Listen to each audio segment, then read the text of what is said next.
یہ ہے روم، ایک شہر جو ایک چھوٹی سی بستی سے اٹھا اور دنیا کی سب سے بڑی سلطنت بن گیا۔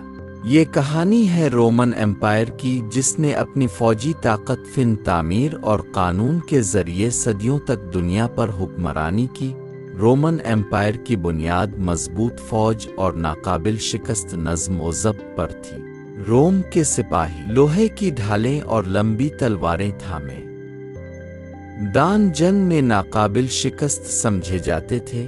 صرف جنگ ہی نہیں، رومی قوم نے فن تعمیر میں بھی دنیا کو حیران کر دیا۔ کولوسیم، ایکویڈکٹس اور شاہراہیں آج بھی ان کی انجینئرنگ کی طاقت کا ثبوت ہے۔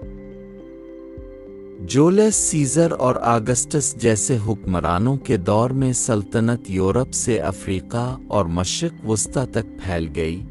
رومی قانون اور نظام حکومت نے دنیا کی بنیادوں کو بدل کر رکھ دیا، لیکن طاقت ہمیشہ قائم نہیں رہتی۔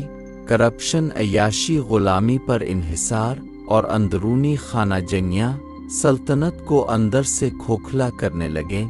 پھر بیرونی حملہ آور، خاص طور پر جرمن قبائل، نے رومن سلطنت کو گھٹنے ٹیکنے پر مجبور کر دیا۔ 476 عیسوی میں روم کی مغربی سلطنت ہمیشہ کے لیے ختم ہو گئی۔ رومن ایمپائر کا عروج اور زوال ہمیں یہ سبق دیتا ہے کہ طاقت اور دولت کبھی بھی مستقل نہیں ہوتی۔ ایک سلطنت جو دنیا کی مالک تھی، آج صرف کھنڈرات اور کہانیوں میں زندہ ہے۔